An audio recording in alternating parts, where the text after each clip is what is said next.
que nous voulons, c'est toi. Ce que nous voulons, ce que nous voulons, c'est toi. Ce que nous désirons, ce que nous voulons, c'est toi. Descends sur nous comme une brise légère de la douceur de ta présence. Ta nuée nous entoure,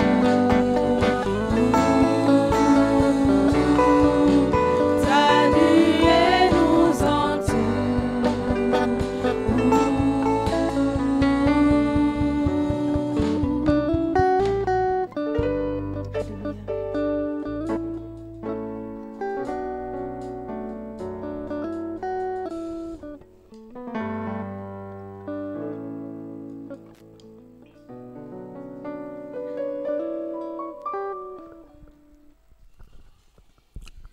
Gloire à Dieu. Je vous salue tous dans le nom précieux de notre Seigneur et Sauveur Jésus-Christ. Vous avez la salutation de l'église de Tambacounda. Nous sommes dans la chaleur malgré l'harmattan. Que le Seigneur vous bénisse. Ce matin, je suis dans la joie parce que toutefois que je suis en face de l'église de Thiès, c'est un sujet de joie. Parce que l'église de Thiès m'a soutenu dès mon arrivée ici au Sénégal. Que Dieu vous bénisse. Ce matin, nous allons traiter un thème très important. Et je voudrais que nous soyons attentifs. Le thème que nous allons traiter, c'est comment avoir une vie chrétienne victorieuse.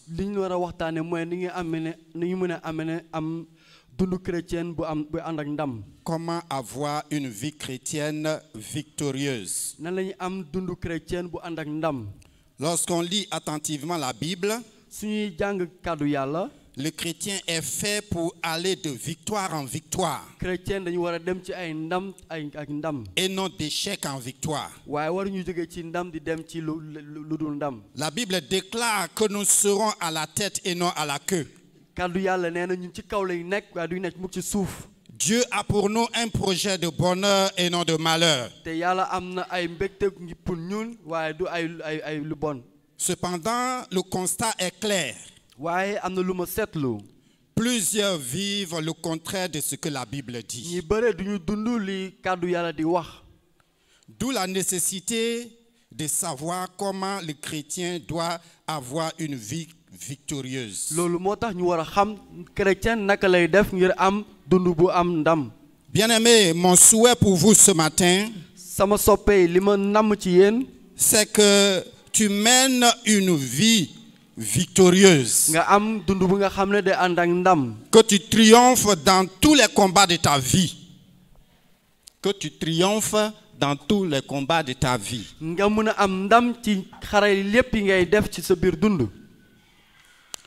Alors, c'est pourquoi notre approche va consister simplement à répondre à notre question. Comment avoir une vie chrétienne victorieuse? Premièrement, pour avoir une vie chrétienne victorieuse, il faut connaître le plan de salut de Dieu pour l'humanité.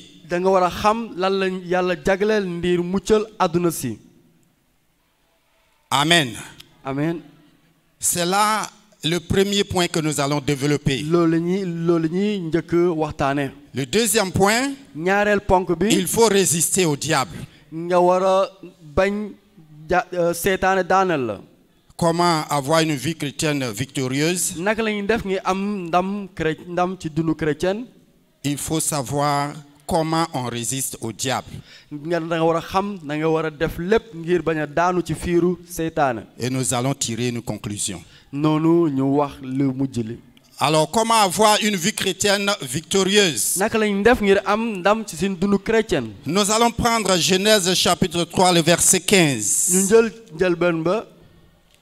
Genèse 3, verset 15. saar ñett aaya fukk ak juróom.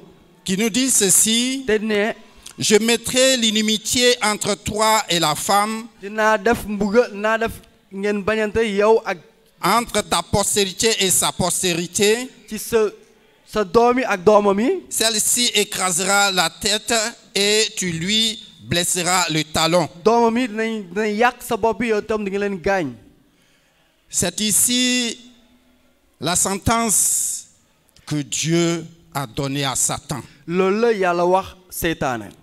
Nous retournons à l'origine pour savoir pourquoi le chrétien est dans la faiblesse s'il ne résiste pas au diable. loolu dañuy dem ci njëlbeen wane lu tax chrétien di nekk ci suuf su bañ a daanu ci fiiru Lorsque seytaane. Dieu a créé l'homme et la femme, yàlla bu mu sàkkee góor ak jigéen. il les a établis sur la terre. da leen teg ci kaw suuf. C'est l'homme qui avait le pouvoir de régner et de dominer sur tout ce qui est sur la terre. nit ki moo amoon kattan am sañ-sañ ci kaw bépp mbindeef ci kaw suuf. Tout ce que Dieu a créé sur la terre, c'est dans l'intérêt de l'homme. lépp lu yàlla tegoon ci kaw suuf ngir lu neex nit la. Alors, il faut que cet homme domine. noonu nit kooku dafa war a am sañ-sañ ci bépp mbindeef. Mais voici que l'homme étant déjà établi, nit ki mu ngi noonu ci kaw suuf. le Satan dans son orgueil va désobéir au ciel. seytaane noonu di leen di mbuggal. Il va vouloir être comme Dieu. di wut nekk ni yàlla. Et pour cela, loolu nag. il va perdre sa place. noonu day ñàkk fu mu Et nekkoon. les anges qui l'ont suivi vont aussi perdre leur place. malaaka yi toppoon seytaane tamit ñàkk seen lu ñu yoroon. Et Dieu va les précipiter sur la terre. yàlla sànni leen ci kaw suuf. Et ils viennent avec jalousie, ñu ñëw ak fiir. dans le but d'arracher le pouvoir que l'homme possède. noonu ngir génne sañ-sañ bi yàlla joxoon nit ki. Il a utilisé la ruse mu nax leen. et il a dit à la femme: mu ne ku jigéen ki. est-ce que Dieu a réellement dit que vous ne mangerez pas les fruits de ce jardin? ba dëgg la yàlla nee na doo leen lekk ci La femme a meññeef dit yi. non. ku jigéen ki ne déedéet. Nous mangeons de tout sauf l'arbre qui est au milieu du jardin, l'arbre de la connaissance du bien et du mal. mu nañ lekk lépp waaye meññeef yee war ñu ko lekk. Il va leur dire: vous ne mourrez pas. seytaane la doo leen déedéet. Dieu sait yàlla xam na. que le jour que vous en mangerez, bés boo leen si lekkee. vous serez comme des dieux, di ngeen mel ni yàlla. connaissant le bien et le mal. xam lu baax ak lu bon. Voilà la ruse. loolu la seytaane fiiree nit Et ki. la femme a Jigéen ki. écouté le diable. mu déglu seytaane. La femme s'est soumise au diable. ku jigéen ki déglu seytaane. Elle a vu que le fruit était bien à manger, à ouvrir l'intelligence. mu gis ni li neex na lool te dina ubbi sama xel. Et elle en a mangé. mu lekk si. Elle a donné aussi à son mu mari. jox si jëkkër ji. Et le péché est entré dans le monde. noonu baakaar dugg ci biir àdduna Par si. leur désobéissance à l'ordre de Dieu, nu ñu bañ a déglu yàlla. qui dit que vous n'en mangerez point, te ne doole waroon si lekk. sinon vous mourrez. di ngeen dee. Par cette désobéissance nu ñu bañ a déglu yàlla. et par leur soumission à Satan, noonu waaye ñu dem déglu ji seytaane. ils ont perdu le pouvoir. ñu ñàkk bépp sañ-sañ ci kaw Ils suuf. ont perdu leur règne sur la terre. ñu ñàkk bépp sañ-sañ bi ñu am ci Parce kaw que suuf. celui qui exécute est inférieur à celui qui donne l'ordre. ndaxte kii def moo gën a suufee kii di wax. Parce qu'ils ont obéi à Satan, ñoom dañuy déglu seytaane. Satan leur a arraché le pouvoir. seytaane jël sañ-sañ boobu ci ñoom. Et il est appelé le prince de ce monde. noonu tax ñu woowee ko njiitu àdduna si. Alors, noonu après avoir commis cet acte, bu ñu defee jëf boobu. Dieu va venir rendre visite à la famille Adam. yàlla dina ñëw seet si njabootu Adam. Et ils vont se cacher. noonu ñu nëbbatu. Dieu va les chercher. yàlla seet leen. Où es-tu, Adam? foo nekk Adam. Et il va dire: dina ne. Nous avons entendu ta voix, dégg nañ sa baat mais comme nous sommes nus, nii ni ñun solo ñu nous sommes dara venus nous cacher. loolu moo tax ñu dem Mais nëbatu qui t'a appris que tu es nu? yàlla ne ko ah loo nee da nga Est-ce que tu as mangé yoro de solo ce fruit yére dont je t'ai interdit? baa da nga lekk li ma la ne bu ko lekk La femme que tu as mise à côté de moi mu ne ko ah jigéen gi nekk m'en nga a teg sa wet donné, j'ai mangé. moo ma si jox ma lekk Bon, nous connaissons l'histoire. ñun xam nañ lépp lu muy mujjee Dieu va donner des sentences à chacun de ces trois personnes. yàlla dina Et à wax chacune de ces trois daan ku personnes. nekk ci ñoom ñett ñëpp Mais ce qui va nous intéresser, waaye li ñu soxlal tey c'est ce que Dieu a dit à Satan. lu yàlla wax seytaane Dieu a dit à Satan, yàlla nee na parce seytaane que tu as fait cela, yow ni nga def je nii mettrai l'inimitié entre toi et la femme, dinaa def ngeen bañante yow ak ku jigéen ki entre sa postérité et ta postérité. doomam yi ak sa doom yi La postérité de la femme va écraser ta tête. doomu ku jigéen ki dina yàq sa bopp Et toi, tu vas le blesser au talon. waaye yow di nga ko mat ci tànk Alléluia. ñu sant borom bi Alors, quand on dit il va écraser ta tête, buñ ko ne dina yàq bopp bi il ne s'agit pas de cette tête. waaye du bopp bi ma laal La tête, bopp bi c'est la somme de la puissance de Satan. mooy lépp lu seytaane am ci doole La tête, bopp bi c'est le pouvoir que Satan possédait pour régner. mooy bépp sañ-sañ buy seytaane yore ngir am doole Alors, il y a un enfant, un homme qui va naître de la femme, waaye dina am benn nit benn waxambaane buy juddu ci qui va ku jigéen venir ki dans le monde. ñëw ci àdduna C'est si lui qui va arracher ce pouvoir que tu détiens kooku ni actuellement. mooy fokkati sañ-sañ boobu ci yow C'est lui seytaane qui va te l'arracher. kooku mooy fokkati loolu ci Mais yow toi, tu vas le blesser au talon. waaye yow di nga ko gaañ ci suuf ci tànk yi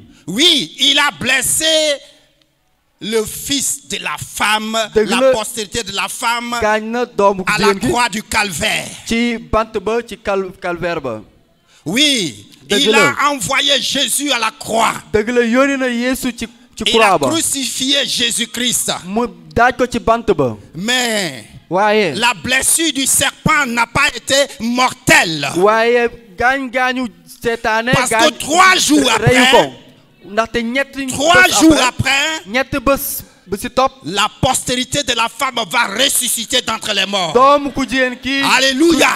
jógaat ci Il va ñu dee ñi ressusciter d'entre les morts. mu dekkiwaat Mais lui, Satan, waaye moom seytaane la tête étant écrasée, bopp bi ni nga koy jaxasee la ni nga ko tête yàqee étant écrasée, bopp bi ni nga ko yàqee il est resté. moom dafa des Il ne s'est plus relevé, moom jógaatul mais il va bouffer la poussière toute sa vie. waaye dina lekk suuf ci dundam bi yépp Il est tombé et il ne va plus se relever. daanu na te du mus a jógaat C'est pourquoi si tu veux vivre une vie chrétienne loolu victorieuse, moo tax soo bëggee dund il dundu faut chrétien bu am connaître ndam ceci. da nga war a xam lii Alléluia. du sant borom bi Donc, le plan du salut que Dieu a donné dans Genèse 3,15, yàlla mujjal bu mu waajal àdduna si Dieu va l'exécuter, plutôt Jésus-Christ va l'exécuter. Yeesu Christ moo koy mottali Dans Hébreux chapitre 2 verset 14, suñu xoolee ci waa yahud ya Hébreux chapitre 2 verset 14,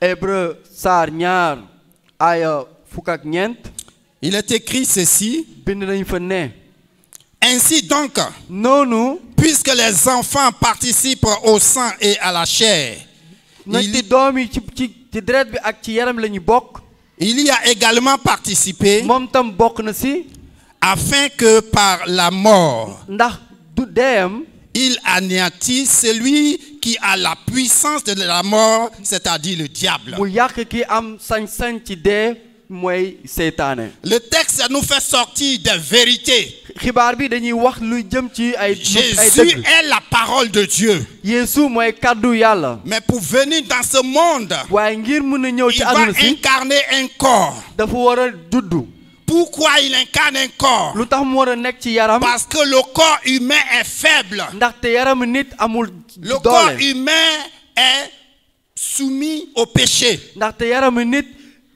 ci bàkkaar Donc lay Jésus sosu prend la forme humaine. day jël yaramu nit Il est comme toi, comme moi, dafa mel ayant ni la yow chair, ni le man sang, tout ce qu'un homme doit posséder. am deret am yaram ni li lépp li nit di war a am. Jésus vient comme notre substitut. Yeesu dafa ñëw ngir wutuñu. Il vient pour que ce qui est impossible aux hommes, ils puissent le réaliser en son corps. mu def li nga xam ne nit mënu ko def mu def ko ci biir yaramam. Voilà pourquoi il a pris la forme humaine. loolu moo tax mu jël yaramu nit. Et la Bible dit, te kàddu yàlla nee na. afin que par sa mort, ngir deeyam il anéantit celui qui a la puissance de la mort, c'est-à-dire le diable. mu yàq bépp sañ-sañ buy seetaane am.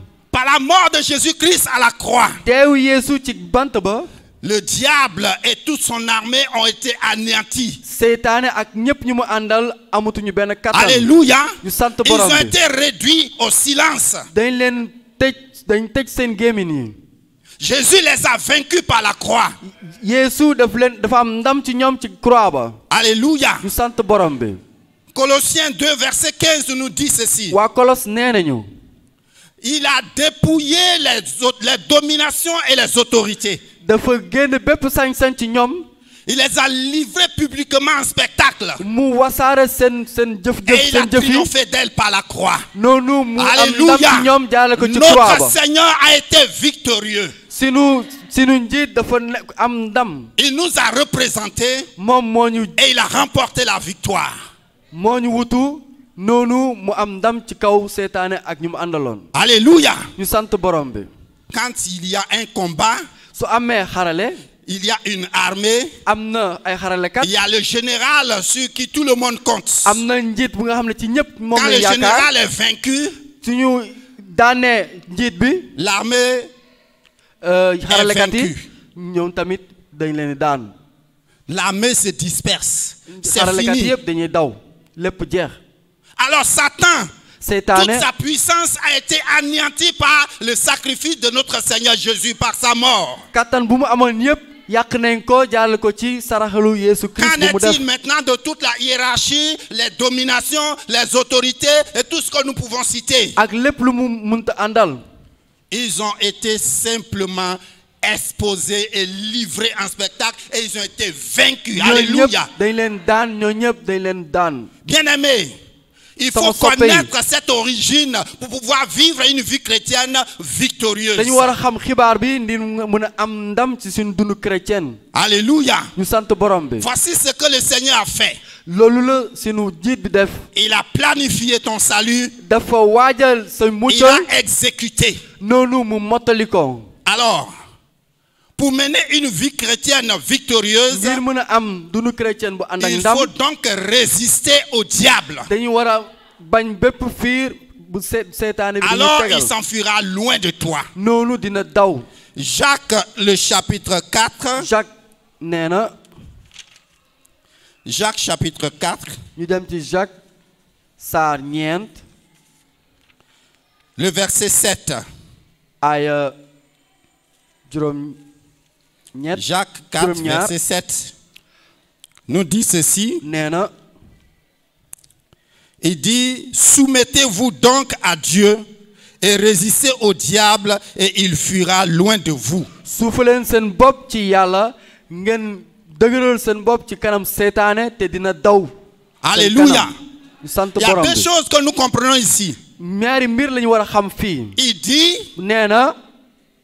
soumettez-vous à Dieu. na ngeen suufalu ci kanam yàlla. Résistez au diable. ngeen bañ fiiru seetaane yi. Et il fuira loin de vous. te moom dina daw. Alléluia. ñu sant borom bi. C'est très important. lu am solo ngi noonu. Pourquoi Adam et Ève ont perdu le pouvoir? lu tax Adam Ève ñàkk seen Parce sañ-sañ qu'ils ba. ne se sont pas soumis au commandement de Dieu. Ils ne sont pas soumis à l'ordre que Dieu leur avait donné. ndaxte ñoom suufalu ñu ci kanamu yàlla. Et qu'est-ce qui s'est passé? lan moo mujj Ils xew. sont allés se soumettre au diable. ñu dem suufalu Au lieu seen de bopp se ci soumettre à seetaane. Dieu. te bàyyi bañ a suufal seen wet Comme ci yàlla. conséquence, c'est la chute, lu ñu mujjee dañu mujj a daanu. la faiblesse, dañu mujj a daanu. la mort, dañu mujj a dee. tout l'esclavage que nous sommes en train de connaître aujourd'hui. bépp jaam bu ñuy nekk di dund ñoom dundoon nañ. Alors si tu veux avoir une vie chrétienne victorieuse, noonu soo buggee am dundu chrétien bu ànd ak ndam. soumets-toi à Dieu. suufelul sa bopp ci yàlla. Alléluia. ñu sant borom bi. Soumets-toi à Dieu. suufelul sa bopp ci yàlla. Résiste au diable. noonu nga bañ daan ci fiiru seetaane. Alors il s'enfuira loin de toi. noonu seetaan dina la daw. Pourquoi il faut résister au diable? lu tax ñu war a bañ daan ci fiiru seetaane. Parce que selon ce que nous venons de lire, ndaxte lu ñu jàng léegi nii. le pouvoir a changé de camp. ndaxte sañ-sañ. Alléluia. sañ-sañ. Ce n'est plus le diable qui domine. ndaxte du seetaane moo yore Depuis la sañ-sañ bi. croix du calvaire, le diable n'est plus le prince de ce monde. seetaane amatul sañ-sañ ci biir àdduna bi. Depuis la mort et la résurrection de notre Seigneur Jésus, bu Yeesu dee ba dekki. le diable n'a plus d'autorité. seetaane amatul benn sañ-sañ. Alléluia. ñu sant borom bi. Il est notre substitut. ndaxte Yeesu moo ñu wuutu. Je ne sais pas si vous comprenez. C'est lui qui nous a remplacés. Yeesu moo ñu wuutu. Et qui allait mener le combat. noonu mu dem ci xarale bi. Comme aujourd'hui le Sénégal se trouve au Cameroun. ni Sénégal lu mu nekkee Cameroun. Il y a 11 personnes sur le terrain. am na fukk ak benn nit ñi nekk ci. Mais on dit le Sénégal. waaye dañuy ne Sénégal. On ne dit pas les 11 qui sont sur le terrain. waaye duñu ne nit ñi nekk S'ils ont pris la terrain ba. coupe, ñoom suñu jëlee. le Sénégal a pris la coupe. dañuy ne Sénégal mooy am ndam. Jésus a représenté l'humanité. ndaxte Yeesu moom dafa Et wuutu il a adduna bi si yëpp. remporté la victoire. noonu mu am ndam Et bi. cette victoire, c'est pour toi, c'est pour moi, c'est pour chacun de nous. ndam boobu ngir yow la ngir man la ngir ñun ñëpp la. Alléluia. ñu sant borom bi. C'est pourquoi si tu veux avoir une vie chrétienne victorieuse, noonu soo buggee am ndam ci sa dundu chrétien. résiste au diable. na nga bañ daan ci fiiru Dis-lui, ce seetaan. n'est plus toi qui domine. ne ko du yow mii yaa am sañ-sañ. Ce n'est plus toi qui règne. du yow mii yaay jiite. Désormais, le pouvoir est entre nos mains. ndaxte sañ-sañ bi jox nañ ma ko man sama kaw la mu sama Désormais, loxo. le pouvoir, le règne, c'est pour notre Seigneur Jésus et son Église. bépp kattan ak bépp sañ-sañ mu ngi ci loxo sunu njiit ak ci jàngu bi. Alléluia. ñu sant borom bi. Jésus nous a remis le pouvoir que le diable avait usurpé. Yeesu delloo nañu doole bi seetaane jëloon. Il nous a donné ce pouvoir. ñun ña nga Il kattan nous a ba. repositionné. noonu mu dellu ñu fu ñu nekkoon. Désormais, léegi nag le pouvoir est entre les mains de l'homme. sañ-sañ bi mu ci C'est loxow les nit. enfants du royaume qui règnent sur la terre. doomu nguur gi ñoom ñooy am sañ-sañ ci kaw suuf. Il faut résister au diable. dañu war a bañ daan ci fiir Parce que la seetaane. peur a changé de camp. ndaxte tiit moom léegi seetaane mooy tiit. Le chrétien n'a plus droit d'avoir peur aux démons. chrétien moom warul tiit léegi ci kanamu seetaane Le ak ñu mu chrétien n'a àndal. plus droit d'avoir peur aux esprits méchants. chrétien warul tiit mukk.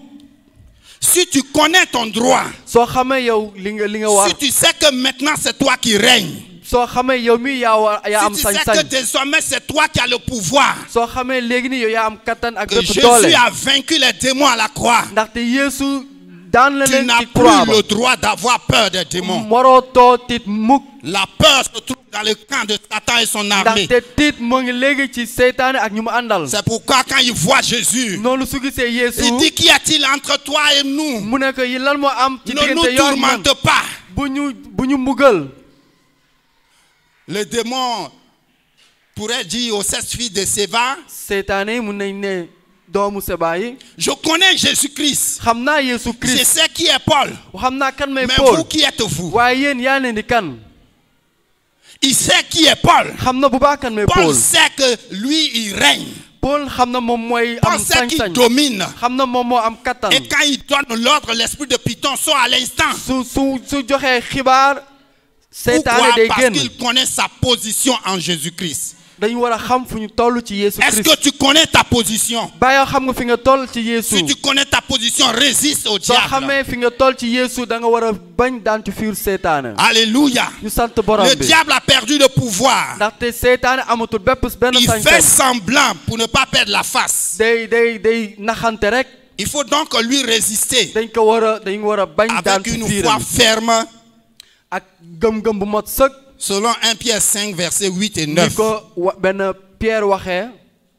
Le texte nous dit que le diable lui-même rugit comme un lion rugissant. day yuuxu mel ni Il gaynde tourne autour de nous, muy wër muy mi ñuy wër cherchant qui va dévorer. mu xool kan mooy kan lay ŋànk Et il est là comme un lion rugissant. mu ngi mel ni gaynde bu yuuxu J'aime l'expression comme.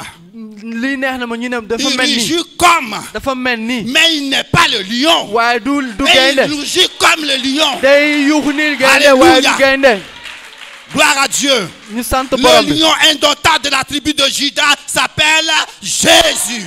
Yeesu Alléluia. mooy gaynde Yuda Alors tu ne dois pas t'effrayer devant les rugissements de Satan. waroo jaaxle suy seetaane di yuuxu ni gaynde Alléluia. ñu sant borom bi Alors comment est-ce que il faut résister au diable? naka la ñu mën a def ngir bañ a daanu ci fiiru seytaane Si tu veux résister au diable, soo bëggee il y a une chose que Dañ tu sa dois bopp. savoir.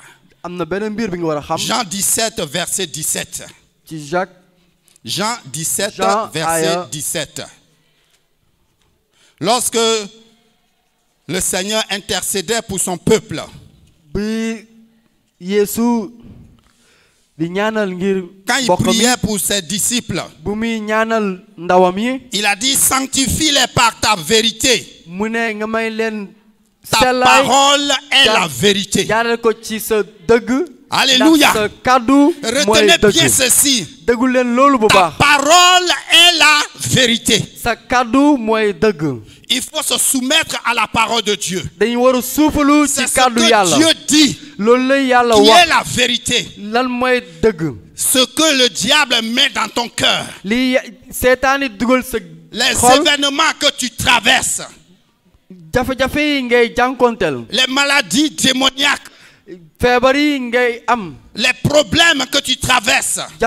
jafe-jafe li ngay jànkonteel Ce ne sont que du mensonge. yooyu yëpp ay fen rek la C'est du mensonge. yooyu yëpp ay fen Parce rek que la la Bible dit ndaxte kàddu yàlla que nee na Christ a déjà vaincu. ndaxte Christ Si c'est am la na bépp maladie. ndam ci loolu Il a, par sa meurtrissure, nous obtenons la guérison. ni feebar la ñun wër nañ ba pare Et il a pris nos maladies, il s'est chargé de nos infimités. ndaxte Yeesu jël na sunu C'est ça qui feebar est la yi vérité. loolu mooy dëgg bi Mais ce que je vis, waaye li may ce dund que le diable me fait vivre, luy seetaan di may dund son loo but c'est quoi?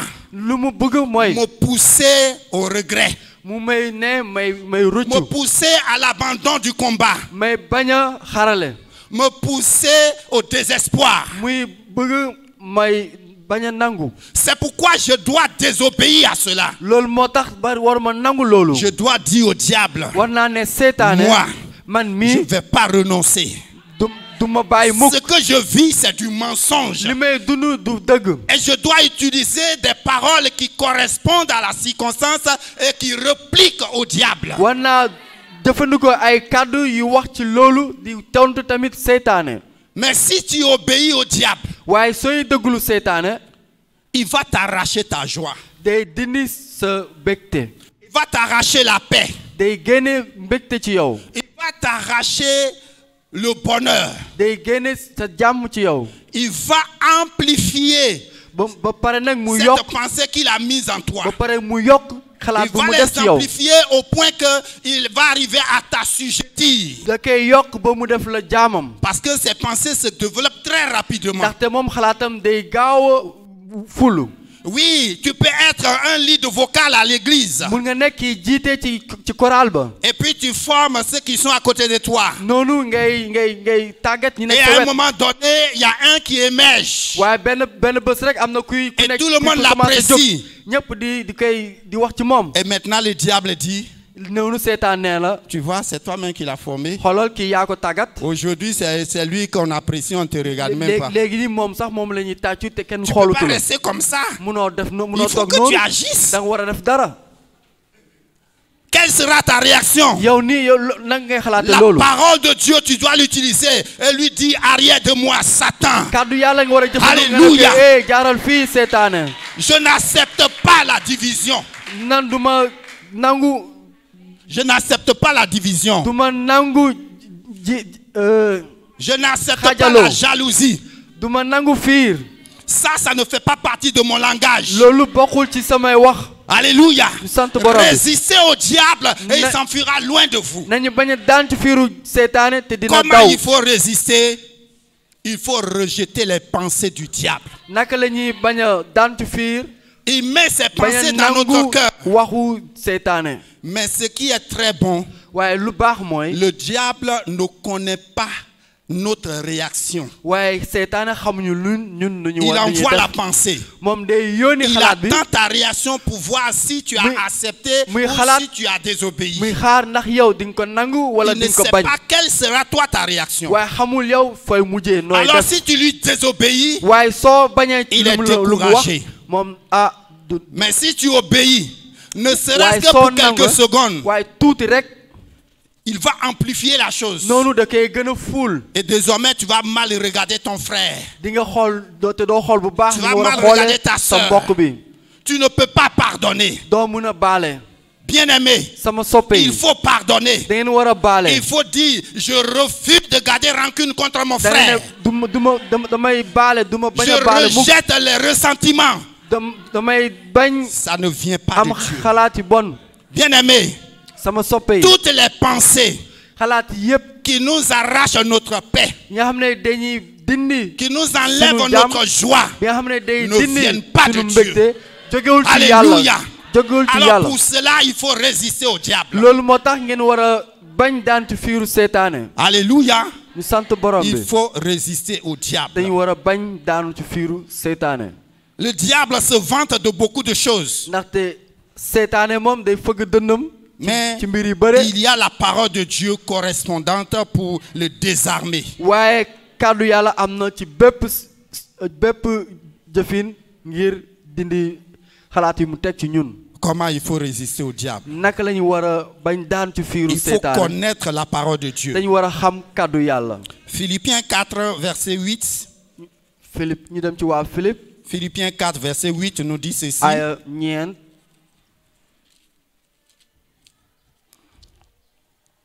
Il dit ici, au reste, frère, nee na ci lépp que tout ce qui est vrai, lépp lu baax. tout ce qui est honorable, lépp lu ñu war a woy. tout ce qui est aimable, lépp lu baax. tout ce qui mérite l'approbation lépp lu ñu war a tàccu. et ce qui est vertueux et digne de louange soit l'objet lépp de lu votre dëggu pensée. moo war a nekk seen biiru xel. Voici ce que le Seigneur veut avoir dans notre cœur. loolu la yàlla namm ci seen biiru Ce ne xol. sont pas des rancunes, waaye du ay bañ nit. ce ne sont pas des ressentiments. waaye du ay xalaati bon. Et puis vous êtes dans une même église. da ngeen nekk ci benn Après jàngu. après le culte, tu ne peux pas lui serrer la main. nga jóge ci jàngu bi te doo ko mun jox loxo. Alléluia. ñu sant Il borom. faut que tu dises non. da ngeen war a ne déedéet. Résiste au diable, il s'enfuira loin da de ngeen toi. war a ne déedéet seytaane ngir mun a daw. Alléluia. ñu sant borom bi. Comme conclusion, ngir jeexal. pour avoir une vie chrétienne conquérante, ngir am ndam ci seen dundu chrétien. il faut connaître et avoir la foi dans l'œuvre rédemptrice de notre Seigneur dañu war a Jésus.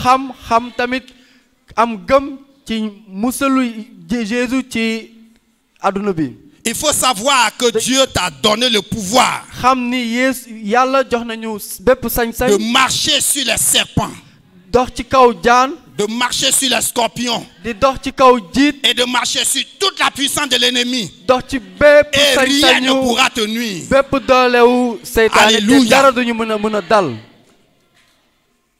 Bien-aimé, sama soppe yi. il faut savoir da ngeen war a que xam c'est ni. la parole de Dieu qui est la vérité. war a xam ni kàddu yàlla mooy dëgg. Tout ce que le Satan te fait vivre lépp seytaan lépp lu mu lay dundal loo. est un pur mensonge. ay fen rek Il la. faut lui résister dañu war a bañ loolu. et tu verras ta situation changer. te di nga gis.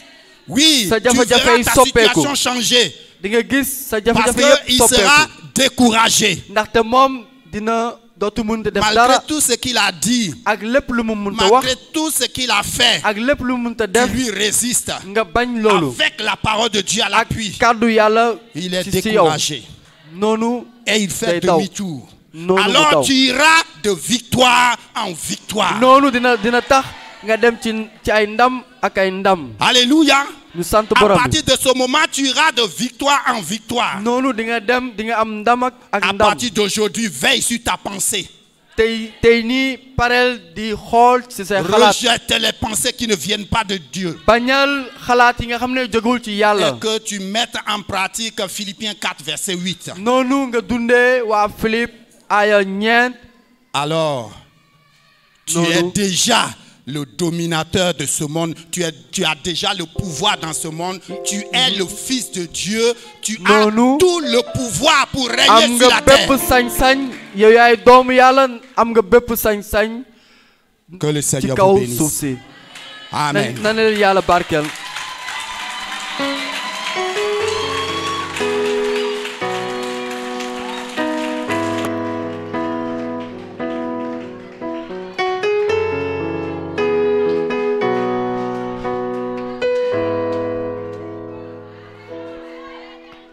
Ok, gloire à Dieu. Veuillez vous asseoir, s'il vous plaît. Nous bénissons le Seigneur. Vous voyez, l'important n'est pas de crier.